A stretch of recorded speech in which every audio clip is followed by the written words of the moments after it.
Hi everybody, I'm Sean and I've been asked by someone I trust to offer some thoughts on the new Star Wars movie. Now, everyone and their awkward cousin Jim is going to be offering their thoughts on the new Star Wars movie, so I don't anticipate saying anything that hasn't been said before that will be said by someone more intelligent than me in the future, but seeing as I have such a profound emotional connection to these characters, I felt obligated to share some of my initial reactions having watched the film in theater twice now.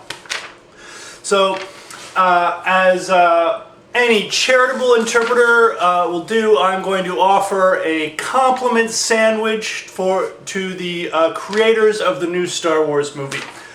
A compliment sandwich is actually doesn't really work because usually a compliment sandwich is you say two good things and in the middle you have a criticism, so that way the criticisms are sandwiched by two positive pieces of feedback. That's what I'm going to do, but whenever you individuate sandwiches, you never do it by the bread. You do it by the things that the bread is sandwiching. So this is actually a criticism sandwich, but the two pieces of bread will be tasty and positive. So I thought that the new Star Wars movie had a lot of positive things. Mostly characters. It was really nice to watch a new Star Wars movie with characters. The last three Star Wars films didn't have any characters at all, with the exception of the Emperor.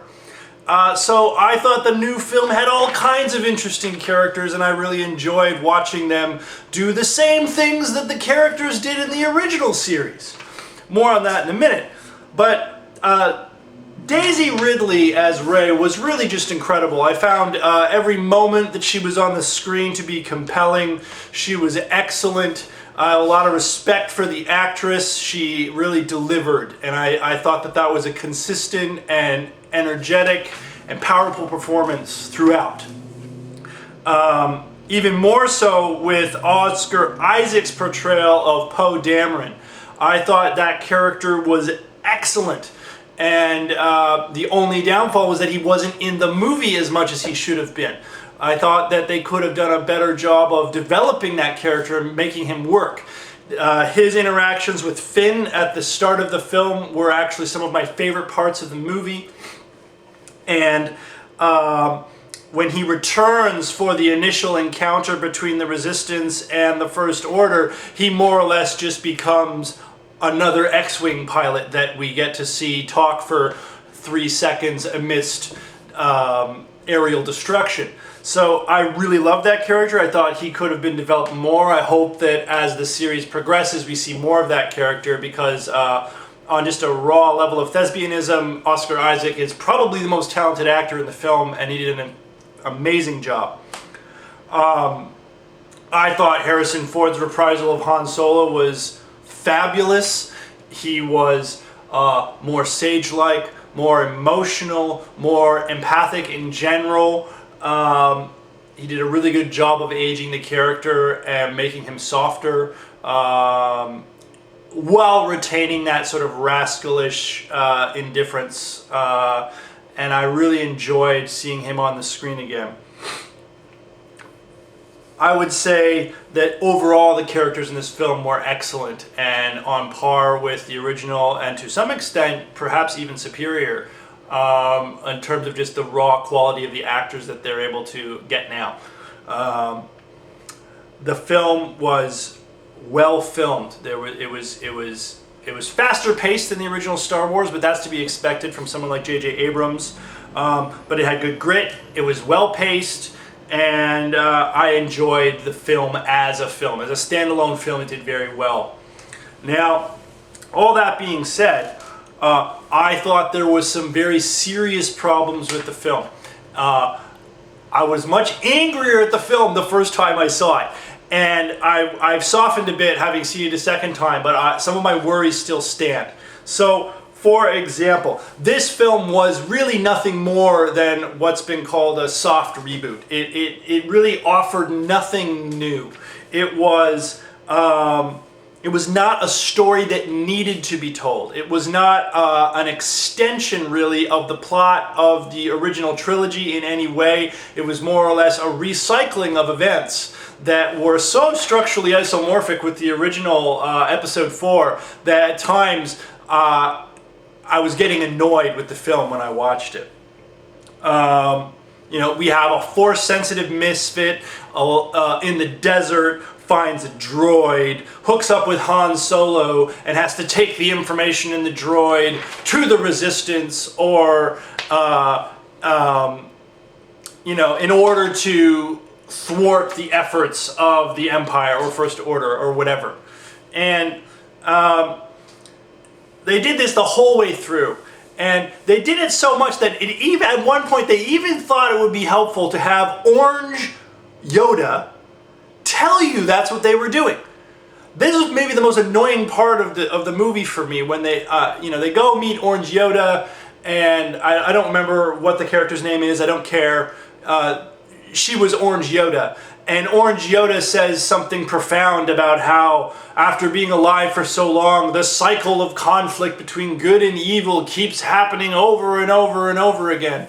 And while from an internal point of view that might naturalize or even justify some of the plot choices that they made, for me it just turned it into something monotonous. And I kept thinking to myself, I understand why you're trying to avoid some of the problems that were there in the prequels, but at least the prequels extended the story. They extended the world. They tried and failed many times to give us a different perspective on the way the Force works and how civilization was organized. And I really felt like with the original cast back and on board with the film, that the writers should have felt empowered to make a more concerted effort to extend the storyline in a substantial way, instead of just recycling plot points with new characters.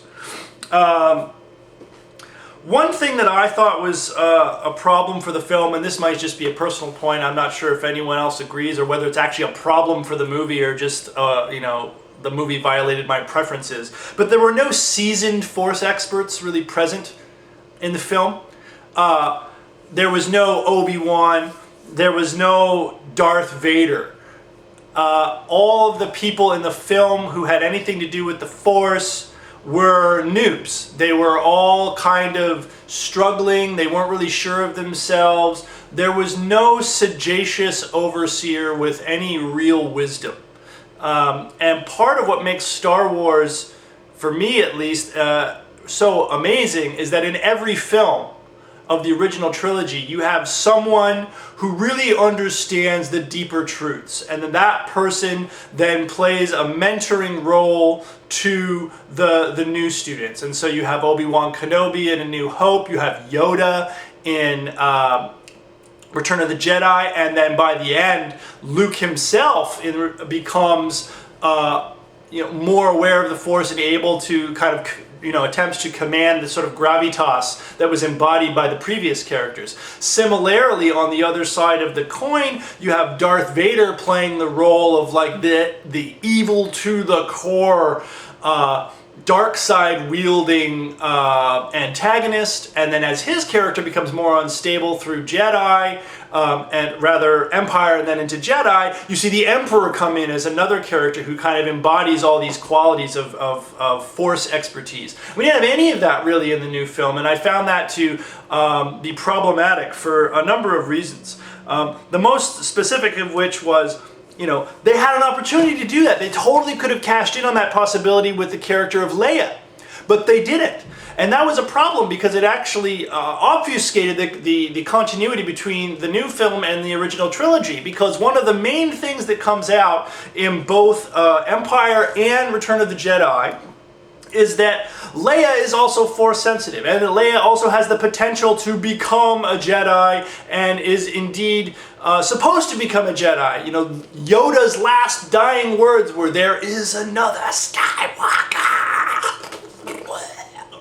And the last thing that Luke says to Leia before he disappears to go confront Darth Vader is, you have that power too, and you will learn to use it as I have. And the only time that they even hint at that in the entire new film is is when Han Solo dies and Leia feels sad. So she's got forced sadness, but no real developed abilities. She's just kind of the same old Leia, but like less active, less interesting, less in your face, less angry, less rifle wielding, I will kill you. And that was part of what made Leia so badass. So I really felt the new film didn't take advantage of that resource. Not sure why. Maybe Carrie Fisher just wasn't down. Who knows? But I really felt like that was a wasted opportunity. On the side of my major criticism of this film is the antagonists. The antagonists in this film are wimps. They are not good. They're not good at being bad. One of the most beautiful things about the original trilogy for me was that you don't even need to see or hear from the Emperor at all, really, until the third film. You get that one little quick snippet of him in Empire, but he doesn't really come into the story as a character until the third film. And you don't need him to, because they do such an excellent job of framing Darth Vader as this just evil son of a bitch, and embedding him in a militarized bureaucracy whose individual characters are amazing. So like, Grand Moff Tarkin from Episode 4 was such a badass. That guy would exterminate all the life on a planet without even blinking. He was so serious, he was so in control, he had gravitas. Gravitas enough to be able to hold Vader's leash, as Leia often says in the film. Now, how is that echoed in the new film? It's not at all. You've got Grand Moff Tarkin Jr. in the character of General Hux, and then you have a literal Darth Vader Jr. in Kylo Ren. So much Darth Vader Jr. that if you look at the scenes where he's walking through the base from behind, he's got a little mini Darth Vader flap at the back of his head. And obviously the writers chose that. They made it part of the character's motivational psychology that he is trying to be a dark side of the Force wielding badass like Darth Vader, but he's not as good, he's not as cold, he's not as awesome, and he knows it, and he's pissed about it, and he has a temper tantrum, and he wrecks the computer with his lightsaber because he doesn't have that same level of just evilness. And that's fine as far as it goes, but unfortunately, there's nowhere else for our expectations to land, because the super evil Supreme Leader Snoke, or whatever the hell he's called, I just call him Space Gollum because he looks like Gollum. Space Gollum gives us nothing, because he's in the movie way more than the Emperor, but he doesn't have anything to offer. We don't know how powerful he is, we don't know who he is or what he wants or anything. And so the face of the antagonist in this film are two junior wimpy level versions of characters who were amazing in the original trilogy, and an anonymous Space Golem who has no motivational set, personality traits, or power for us to lean on in terms of understanding what the First Order wants, why we should care, and what makes them a force to be feared. Now, of course, you can just take that and say, well, they have the Starkiller base. Fine. And then blow up the Republic with it. But the point is, in the original trilogy, they just did an amazing job of having these villainous characters, especially Grand Moff Tarkin and Darth Vader in Episode 4, and then all the way through the trilogy, giving you little quick snippets of interaction between the bureaucratic military hierarchy of the Empire, and it gives you a flavor of what the Empire is about. One of the most beautiful scenes in all of Star Wars for me is the scene where Darth Vader and Grand Moff Tarkin come into the boardroom in Episode 4, and there's a debate going on about whether or not the Death Star should be used to counter the Rebel Alliance. And Grand Moff Tarkin informs them all that the Senate has now been permanently dissolved, and then Darth Vader force chokes that guy because he doesn't have enough faith in the Force and all that stuff. That whole scene is amazing because you get a glimpse of what the bureaucracy is actually like, and all the characters, even though they're only in it for 15 seconds, are all badasses. They're all serious. They're not fucking around. They're there to dominate. You just don't have that sense of anything like that going on in the First Order, as far as I can tell. There's this really great supporting character from the second and third episodes 5 and 6, Empire and Jedi, who General and then eventual Admiral Liet. He was a general at the beginning of Empire, and he gets promoted to Admiral once Vader force chokes his superior officer, Admiral Ossel, for coming out of Lightspeed too soon. And then you see that guy a few times. He's general and he's competent. He's the one who helped. He finds the first lead about where they are on Hoth. He becomes the admiral, and then in the third one, he's commanding the Super Star Destroyer. And so you get these little tiny character moves that where a lot of personality is given, and it gives you a sense of what the Empire is like and why they're fearsome, because you have these like stiff upper lip British bureaucrats, but they'll fucking kill you. And they'll take their Star Destroyer and they'll kill you and everyone you know, no problem. Whereas in the new show, in the new movie, all the faces of the antagonists are either anonymous, in the case of Supreme Commander Snoke, it doesn't mean anything, or you have these guys, they're having temper tantrums. They're literally having temper tantrums. When General Hux gave his inspirational speech before they unleashed the Starkiller weapon and destroyed the Republic, he was like, I am so British and angry that I am going to blow up all the planets. And it was like, okay, like I understand that you have pathos here, and that's fine, but you're not a badass. You're a post-adolescent weenie who has a big toy. And that's fine, but I want an evil that I can respect. And unfortunately in this film, all the evil was just annoying. And the problem with that is that the evil was annoying and not badass enough. And then as a result, for me, the death of Han Solo wasn't earned. Han Solo, for me, like, he's the best character in all of Star Wars next to Yoda. Like Yoda, Obi-Wan, Han Solo. Like, those guys are amazing. And Han Solo was just such a badass. And to have him fall at the hands of these puny, whining teenagers was just bitter for me. I thought the scene itself was well done. I thought that the whole relationship between him and his kid, and the kid trying actively to overcome the light side, was an interesting psychological dynamic to the Force world that we haven't seen before. But the problem is those guys, Kylo Ren and General Hux, they were just such ninnies that for guys like that to be able to control an entire intergalactic army with power sufficient to destroy a planetary system, I just don't believe it. That guy couldn't even control his temper. How is he going to control legions of soldiers? It doesn't make any sense. And neither does him being able to have the power to destroy someone like Han Solo, just from a dramatic point of view. Han Solo's the shit. Why does he have to fall at the hands of these whining little bitches? And it really pissed me off.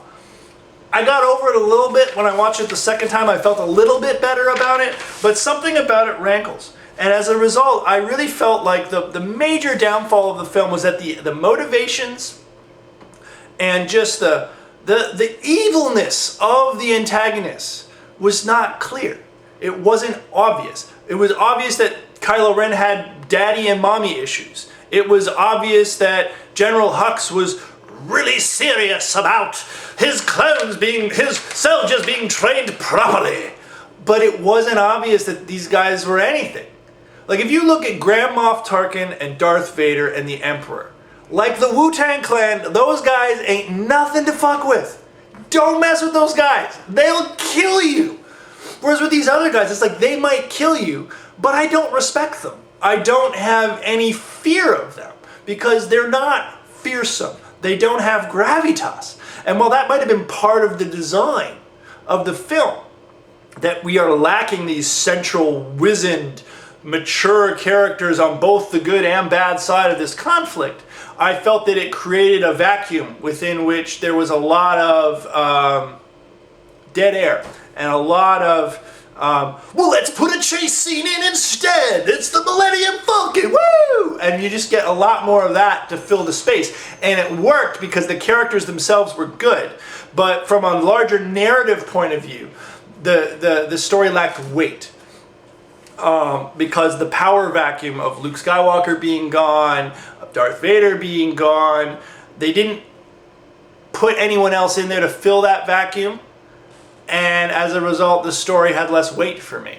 And given the fact that on top of that, they then decide to recycle the plot verbatim without the weight of the proper kinds of characters necessary to pull off a plot like that, it made the film seem really weak to me. Now that being said, I liked the film. I liked it more the second time I saw it, and I think that the film possesses the possibility of being retroactively validated by some of what comes in the following two films in the new trilogy. If they run the second film as a kind of parallel training session where Kylo Ren gets his dark side training finished by Supreme Leader Snoke, which is the last thing Snoke says before he disappears at the end of the film. I must complete his training now. And then he goes away.